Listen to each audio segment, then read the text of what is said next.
कहानी की शुरुआत में बताया जाता है कि एक एस्ट्रॉयड के पृथ्वी से टकराने के 5 साल बाद दुनिया की 75% जनसंख्या खत्म हो गई। एस्ट्रॉयड के टुकड़े अभी भी पर्यावरण में मौजूद थे, हवा दूषित हो गई और बची हुई रेडिएशन अभी तक असर दिखा रही थी। भूकंप और तूफान जैसी चीजें धरती पर आम हो गई। इंसानों के पास बंकर में रहने के अलावा कोई दूसरा रास्ता नहीं था। अब हम जॉन नाम के एक आदमी को देखते हैं जो ग्रीनलैंड के एक बंकर में अपने परिवार के साथ रहता है। वो एक इंजीनियर के तौर पर काम करता है, लेकिन साथ ही एक जासूस भी है, जिसका मतलब है कि उसे एक खास सूट पहनकर कभी कभी बंकर से बाहर जाकर दुनिया के हालात को जांचना पड़ता है। एक दिन उसे जमीन पर एक दरार खुली हुई दिखी और उसे एहसास हुआ कि ये दरारें धीरे धीरे बड़ी होती जा रही हैं। फिर जॉन बीच पर गया और वहाँ उसने कुछ लाइफ बोट्स और एक टूटी हुई शिप को देखा। सबसे पहले उसने हर लाइफ बोट को चेक किया, लेकिन उनमें से किसी में भी उसे कुछ काम का नहीं मिला। तो फिर वो शिप के अंदर घुस गया और वहाँ उसे कुछ काम की चीजें मिल गई,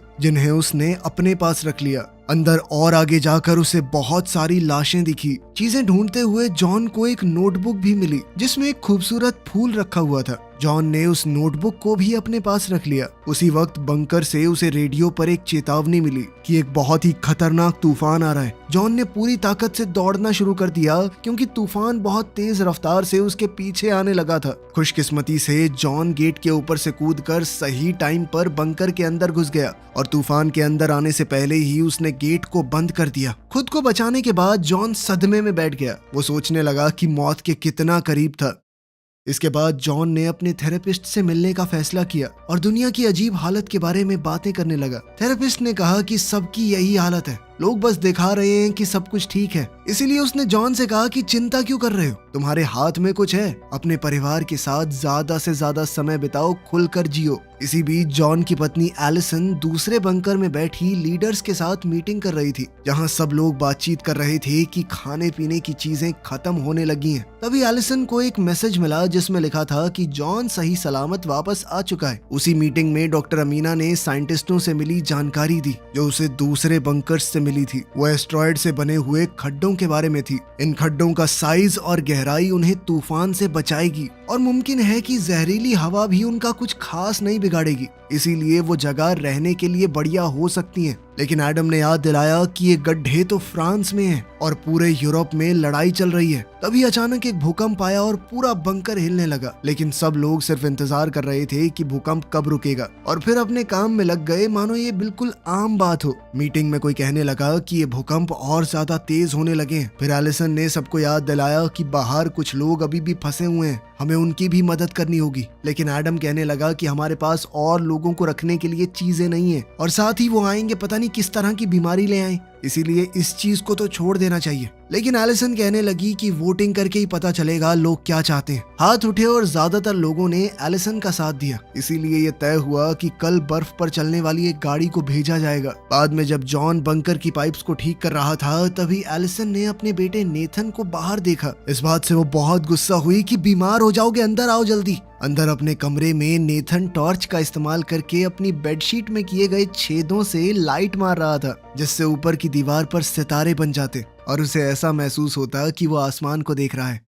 अगले दिन जॉन ने बंकर की दीवारों पर कुछ दरारें देखी। इसी बीच बंकर से भेजी हुई एक गाड़ी बाहर गई और कुछ लाचार लोगों को बचाकर वापस आने लगी। आते वक्त टीम ने बंकर में कॉल किया और दूसरे राउंड के लिए परमिशन मांगी, क्योंकि जगह कम होने की वजह से वो कुछ लोगों को पीछे छोड़ आए थे। लेकिन एडम ने तुरंत मना कर दिया, ये याद दिलाते हुए कि हमारे पास इतनी जगह और खाना कहाँ है यार, लोग इकट्ठा करे जा रहे हो। उसी वक्त एक और भूकंप आया और उसका गाड़ी से संपर्क टूट गया। बंकर पहले से भी ज्यादा जोर से हिलने लगा, जिससे लोग और सामान दोनों गिरने लगे और तभी अचानक छत के कई हिस्से बुरी तरह टूट गए, जिससे कई लोग फंस गए और उन्हें गंभीर चोटें भी लगी। कुछ पत्थर जॉन के सर पर आ गिरे और धूल की वजह से कई दिन से चल रही उसकी खांसी और बढ़ गई। लेकिन उसके एक दोस्त ने उसे वहां से निकलने में मदद की। तभी सारे अलार्म बज गए और बंकर फिर से हिलने लगा। थोड़ी दूर से एक धमाके की आवाज आई। जॉन ऑफिस की तरफ दौड़ा ताकि एलिसन को बचा सके। एलिसन को काफी चोट आई थी। जॉन ने जल्दी से उसे खड़ा किया और दोनों अपने बेटे को ढूंढने निकल पड़े। दोनों ने नेथन को उसके कमरे में मास्क पहने हुए पाया, लेकिन फिर भी उसे सांस लेने में दिक्कत हो रही थी।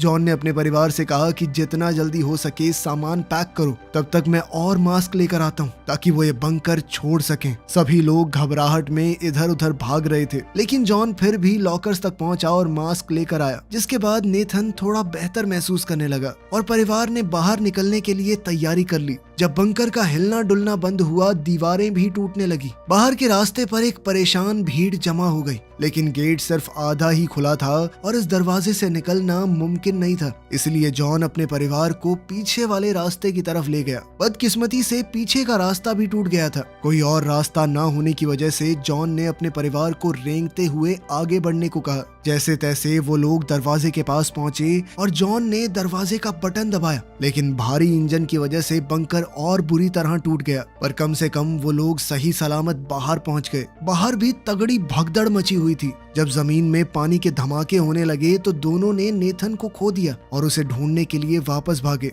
उन्होंने देखा कि नेथन अमीना की मदद कर रहा था जो गिर गई थी। वो लोग अमीना को भी अपने साथ ले गए और बीच की तरफ भागने लगे, जहां बचे हुए लोग बोट्स पर चढ़कर अपनी जान बचाने की कोशिश कर रहे थे। इतने ज्यादा लोग इकट्ठा हो गए कि एक बोट तो पलट ही गई, जिसके बाद वो सभी लोग पानी में जा गिरे। कुछ बेचैन और मजबूर लोग इस मौके का फायदा उठाकर एडम का मास्क छीनने की कोशिश करने लगे, इसलिए एलिसन और जॉन उसे बचाने के लिए दौड़े। पर फिर एक आदमी ने जॉन पर झपटकर उसका मास्क छीन लिया, लेकिन फिर भी किसी तरह वो और एलिसन एडम को खींचकर किनारे तक ले आए। अब सिर्फ एक ही बोट बची थी तो जॉन अपने परिवार और कुछ लोगों को जल्दी से उस पर चढ़ने का रास्ता दिखाने लगा। एलिसन ने चाहा कि जितने ज्यादा लोगों को वो बचा सकें उतनों को बचा लें, लेकिन कैप्टन बोल पड़ा कि ज्यादा वजन हो जाएगा, बोट डूब जाएगी। इसलिए मजबूरी में लोगों के मुंह पर ही दरवाजा बंद करना पड़ा। बाहर खड़े लोग बोट से चिपक गए जब तक बोट चल नहीं पड़ी। उसी पल एक बहुत बड़ी लहर सामने आई और बीच से टकराकर उन लोगों को अपने साथ ही ले गई। जॉन की बोट भी उस लहर में जोर से इधर उधर उछली,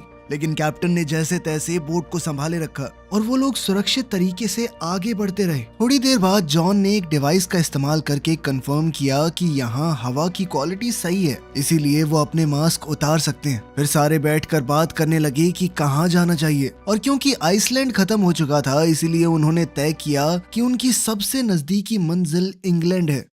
कुछ घंटे बाद बोट ने काम करना बंद कर दिया, पर फिर जॉन ने इंजन चेक किया और उसे ठीक कर दिया, जिससे वो दोबारा अपना सफर जारी रख सके। जब रात हुई तो नेथन बहुत खुश हुआ क्योंकि आखिरकार उसे तारे दिख ही गए। कुछ दिन बाद बोट फिर से रुक गई क्योंकि उसमें तेल खत्म हो गया था। अब किसी के पास कोई रास्ता नहीं था तो उन्होंने बोट को समुद्र की लहरों के भरोसे छोड़ दिया कि वो उन्हें कहीं तो लेकर जाएंगी। काफी लंबे इंतजार के बाद आखिरकार बोट जमीन तक पहुंच गई। सबने बाहर देखा तो हैरान हो गए जब उन्हें पता चला कि वो लिवरपूल में है। जॉन ने अपने डिवाइस से कंफर्म किया कि हवा यहाँ पर साफ है, पर अब उन्हें जल्द से जल्द रहने के लिए जगह ढूंढनी होगी। लेकिन जब उन्होंने नीचे देखा तो पता चला कि एरिया का एक हिस्सा पानी में डूब चुका है। जॉन ने एक चप्पू लिया और बोट को चलाना शुरू किया, जब तक बोट आखिरकार एक सूखी सड़क से टकरा नहीं गई। सभी बोट से उतरे और देखा कि शहर बिल्कुल सूना लग रहा था। उन्हें सड़क पर कुछ लोग दिखे तो वो उनका पीछा करने लगे और एक ऐसी जगह पहुंच गए जहां लोग किसी तरह जिंदा रहने की कोशिश कर रहे थे।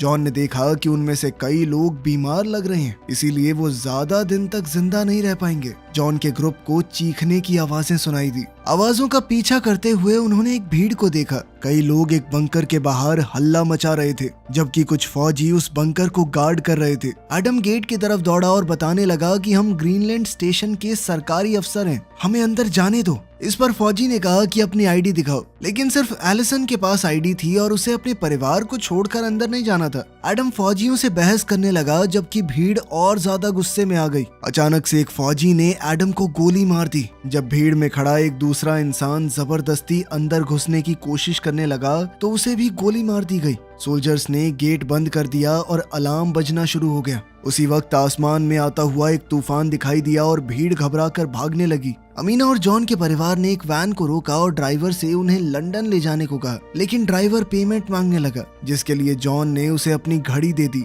जिसके बाद ड्राइवर मान गया और गाड़ी तेज रफ्तार से शहर से निकल पड़ी। समय रहते वो लोग तूफान से भी बच गए। एलिसन नेथन को गले लगाकर तसल्ली दे रही थी कि सब सही हो जाएगा, जबकि एमिना एडम के लिए बहुत दुखी थी। ड्राइवर ने बताया कि लोग इतने मजबूर हो चुके हैं कि खाने के लिए किसी को भी मार देंगे।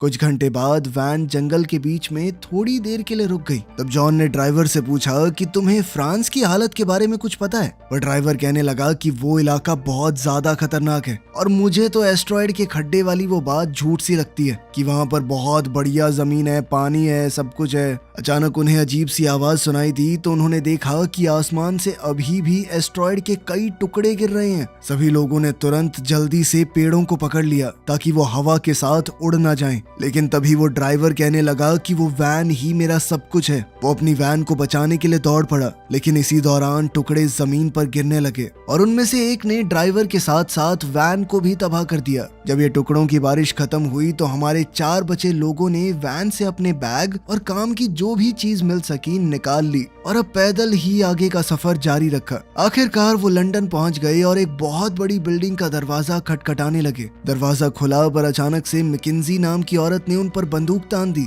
लेकिन इत्तेफाक से ये लोग मैकेंजी के पुराने दोस्त थे। उसने तुरंत बंदूक नीचे कर ली और उन्हें अंदर आने दिया। फिर उसने उन्हें बिल्डिंग के अंदर घुमाया और बताया कि ये बिल्डिंग एक रिटायरमेंट होम है, इसीलिए यहाँ रहने वाले सारे लोग बुजुर्ग हैं। मैकेंजी ने बताया कि मैंने पूरी बिल्डिंग को सील कर दिया है और कुछ सोलर पैनल्स की मदद से जनरेटर चल रहा है, वो हवा को साफ करता रहता है। सबने खाना पीना खाया और खूब बातें करने लगे। जॉन ने अब मैकेंजी से फ्रांस के उन गहरे गड्ढों के बारे में पूछा। मैकेंजी ने कहा कि मैंने अफवाहें तो सुनी है, लेकिन मैं नहीं जानती वो सच है या नहीं। बाद में एलिसन सोने की कोशिश कर रही थी, लेकिन सोए कैसे? जॉन बाथरूम में बार बार खांस रहा था। जब उसने सिंक में देखा तो उसे खून दिखाई दिया। जॉन ने टालने की बहुत कोशिश की, लेकिन एलिसन ने कहा कि सच बताओ प्लीज। इसलिए जॉन ने आखिरकार अपना राज खोला। वो कहने लगा कि बंकर में एक डॉक्टर ने बताया था मुझे कि जब खून आने लगे तो सिर्फ 6 से 8 हफ्ते बचे हैं जीने के।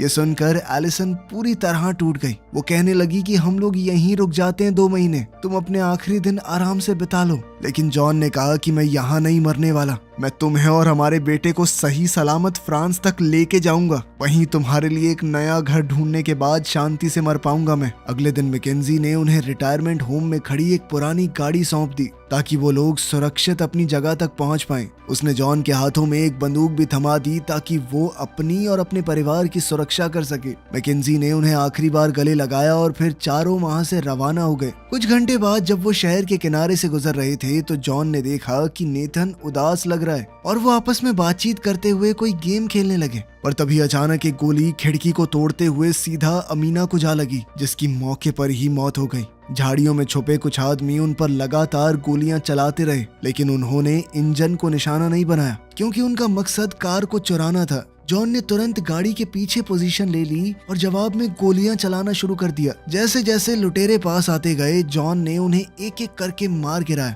अब सिर्फ एक आदमी बचा था, लेकिन जॉन की गोलियां खत्म हो गई। मगर एलिसन के पास दूसरी बंदूक थी और उसने आखिरी आदमी को गोली मार दी, इससे पहले कि वो उन्हें कुछ नुकसान पहुंचाता। एक दूसरे को तसल्ली देने के बाद उन्होंने मिलकर एक गड्ढा खोदा और एमिना को दफना दिया। जॉन अपनी दोस्त को अलविदा कहते हुए एक प्रार्थना करने लगा, जिसे नेथन ने बड़े गौर से सुना। कुछ घंटे बाद परिवार एक बड़े से रेगिस्तानी इलाके में पहुंच गया। वो समझ गए कि ये जगह इंग्लैंड और फ्रांस के बीच में जो समुद्र हुआ करता था वो है। यहाँ से पानी हट चुका था तो कम से कम उन्हें बोट की जरूरत तो नहीं पड़ेगी। रास्ते में उन्हें कई सारे समुद्री जहाज पड़े हुए मिले। थोड़ा आगे जाकर उन्हें कुछ लोग दिखाई दिए। थोड़ा देखने पर उन्हें पता चला कि जमीन के बीच में एक बहुत बड़ी दरार है और उन्हें इस दरार के उस तरफ ही जाना है। यहाँ पहुंचना होगा रस्सियों से बने हुए खतरनाक पुल से। ये देखकर नेथन बहुत ज्यादा डर गया और कहने लगा कि मैं नहीं जा रहा उधर। तब जॉन उसे हिम्मत देते हुए सबसे पहले गया। पूरे परिवार ने धीरे धीरे बहुत संभल कर रस्सी पार करना शुरू किया। जब जॉन को अचानक से खांसी आई तो वो लगभग फिसल ही गया था, लेकिन उसने तुरंत खुद को संभाला। तभी अचानक बहुत तेज हवाएं चलने लगी और हवा ने पुल को जोर जोर से हिलाया, लेकिन अभी भी सबने खुद को किसी तरह बचाए रखा। किस्मत से हवा जल्दी ही रुक गई और परिवार आगे बढ़ता रहा और बीच में एक चट्टान तक पहुंच गया। वहां से 2 सीढ़ियां दूसरी तरफ जा रही थी। वो लोग सीढ़ियों के बीच में ही पहुंचे थे। अचानक से जोरदार भूकंप आ गया।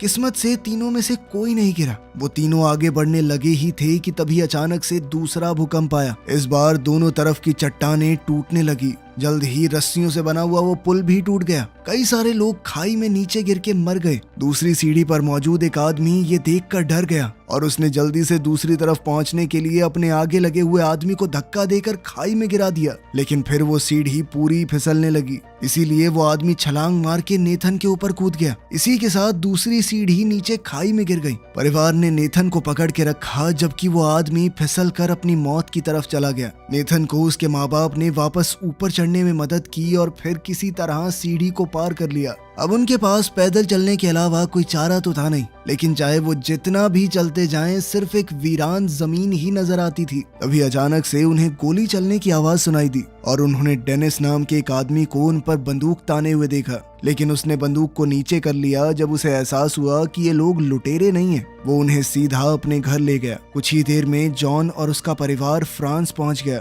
डेनिस फिलहाल एक पुरानी फैक्ट्री में रह रहा था जिसे वो एक गाड़ी के इंजन से पावर देता। डेनिस ने उन्हें अपनी बेटी कमील और पत्नी से मिलवाया। उसकी पत्नी पर रेडिएशन का बुरा असर हुआ था। वो व्हील चेयर पर थी और कुछ बोल भी नहीं पाती थी। डिनर के दौरान डेनिस को पता चला कि जॉन का परिवार एस्ट्रॉयड से बने हुए खड्डों तक पहुंचना चाहता है। उसने उन्हें चेतावनी दी कि वो इलाका बहुत ज्यादा खतरनाक होगा। हर तरफ से लोग खड्डे पर कब्जा करने के लिए एक दूसरे को मार रहे होंगे। वहीं कमील नेथन को अपने कमरे में ले गई और उसे अपनी सारी कूल चीजें दिखाने लगी। बदले में नेथन ने भी उसे अपनी छेद की हुई वो चादर दिखाई जिसके नीचे टॉर्च मार के आसमान में तारे दिखते हैं। अगली सुबह डेनिस ने जॉन को एक मैप दिया और उस पर सबसे कम खतरनाक रास्ते को दिखाने लगा। उसने आर्मी में अपने एक पुराने दोस्त का नाम भी बताया जो अब एक बड़ी पोस्ट पे है। साथ ही उसने जॉन को अपनी एक पुरानी फोटो भी दी अपने दोस्त के साथ, ताकि वो ये साबित कर सकें कि वो डेनिस को जानते हैं। हो सकता है उन्हें मदद मिल जाए। अचानक डेनिस ने रोते हुए जॉन से एक गुजारिश की, क्या तुम लोग कमील को भी अपने साथ ले जा सकते हो? वो खुद अपनी बेटी को उस खड्डे तक ले जाना चाहता है, लेकिन उसे यहीं रहकर अपनी पत्नी का ख्याल रखना होगा। जॉन थोड़ा हिचकिचाया लेकिन एलिसन तुरंत मान गई। इसके बाद कमील अपने माँ बाप को अलविदा कहते हुए जॉन के परिवार के साथ डेनिस की वैन में बैठकर निकल पड़ी। कुछ घंटे गाड़ी चलाने के बाद एलिसन ने नोटिस किया कि बच्चों का मूड खराब है, इसीलिए उन्होंने ब्रेक लेकर रुकने का फैसला किया। फिर जॉन ने बच्चों को एक गेम खिलाई जिससे मूड थोड़ा बेहतर हुआ। तभी अचानक उन्हें सड़क पर कुछ गाड़ियां दिखाई दी और कई फौजियों ने उन्हें घेर लिया। कमील ने अपने पिता के जनरल दोस्त का नाम लिया और फौजियों को मना लिया कि वो उन्हें एरिया क्रॉस करने में मदद करें। रात तक वो लोग एक लड़ाई के मैदान में पहुंच गए जहां आर्मी कुछ लोगों से लड़ रही थी। एक फौजी उन्हें पीछे से ले गया ताकि वो बिना किसी की नजर में आए जंगल से गुजर सकें। जब उनके पास एक धमाका हुआ तो उन्हें रुकना पड़ा, लेकिन जल्द ही उन्होंने दोबारा चलना शुरू किया और फिर कुछ तारों को पार करके और ज्यादा खतरनाक एरिया में पहुंच गए। अब उन्हें गोलियों और धमाकों से बचने के लिए जितनी तेज हो सके उतनी तेज दौड़ना पड़ा। हर तरफ लोग मर रहे थे और तभी परिवार ने एक आदमी को आग की लपेट में देखा। फिर उनके साथ वाले फौजी ने बंकर में कॉल करके बताया कि मेरे साथ सिविलियन है, और कुछ दूसरे फौजियों ने उन्हें आगे बढ़ते रहने को कहा। जितना हो सकता था वो उन्हें कवर देते रहे। वो सब आगे बढ़ते हुए जंग के लिए तैयार की गई एक सुरंग तक पहुंच गए जहां जॉन बुरी तरह खांसने लगा और लगभग गिर पड़ा। सुरंग के अंदर से गुजरते हुए उन्हें कई लाशें मिली। आखिर में वो एक सीढ़ी तक पहुंचे और उनके साथ आए हुए फौजी ने उन्हें जंगल में भेज दिया, ये कहकर कि बस सीधे चलते रहना जब तक कैंप न मिल जाए। सुबह होने पर वो आखिरकार मिलिट्री कैंप तक पहुंच ही गए। कमील ने कुछ पहाड़ों की तरफ इशारा किया जो पहले वहां नहीं थे और जॉन ने हिसाब लगाया कि वो अपनी मंजिल के बहुत करीब आ चुके हैं। जब उन्होंने डेनिस के दोस्त के बारे में एक फौजी से पूछा तो पता चला कि वो तो मर चुका है और अब ये वाले फौजी उनकी मदद करने में इंटरेस्टेड नहीं है। इसलिए जॉन ने उन्हें बताया कि मेरे पास कुछ ही दिन बचे हैं भाई, मैं बस अपने परिवार को बचाना चाहता हूँ। एक आदमी ने उन पर तरस खाया और उन्हें अपनी बस में जगह दे दी। जॉन का परिवार और कुछ और लोग बस में बैठ गए जो उन्हें उनकी मंजिल तक ले जाएगी, लेकिन रास्ते में ही एक धमाका होने की वजह से सफर रुक गया। अचानक बस को कुछ लुटेरों ने घेर लिया। इसके लिए एक फौजी बाहर निकलकर लड़ने लगा, लेकिन लुटेरों ने उसे तुरंत गोली मार दी। फिर एक बदमाश ने ड्राइवर को भी मार दिया और सभी को बस से उतरने पर मजबूर किया। जॉन ने अपने परिवार को तो बाहर भेज दिया लेकिन खुद पीछे ही रुक गया ताकि उस लुटेरे पर झपट सके। आवाज सुनते ही बाहर जब एक दूसरे लुटेरे ने अंदर जाने की कोशिश की तो पैसेंजर्स में से एक ने उसके सर पर पत्थर दे मारा। तभी बस के अंदर से 2 गोलियां चलने की आवाज आई। जॉन अपने हाथ में बंदूक लिए बाहर निकला और सब लोग खुश हो गए, लेकिन जॉन को भी गोली लग चुकी थी। सब लोग बस में बैठ गए। नेथन ने जॉन के जख्म पर दबाव बनाए रखा जबकि एलिसन ने बस चलाई। कुछ ही देर में वो एक नए बने हुए पहाड़ की चोटी तक पहुंच गए और परिवार जॉन को संभालते हुए तब तक चलता रहा जब तक उन्हें अपनी मंजिल नहीं दिख गई। सभी अफवाहें सच निकली। एस्ट्रॉयड से बना हुआ एक खड्डा एक बेहद खूबसूरत जगह थी जहां उपजाऊ जमीन थी, कोई प्रदूषण नहीं था। एक नई जिंदगी शुरू करने के लिए ये बेहतरीन जगह है। उसी पल जॉन गिर पड़ा और उसके परिवार ने हर तरफ से उसे घेर लिया, उसकी मौत से पहले एक आखिरी बार अलविदा कहने के लिए। जॉन की मौत पर सब लोग फूट फूट कर रोने लगे और आखिरकार नेथन ने अपने पिता के लिए वही प्रार्थना कही जो उसने पहले सुनी थी। वीडियो पसंद आई तो लाइक कर देना, चैनल को सब्सक्राइब कर लेना। मिलते हैं अगली वीडियो में।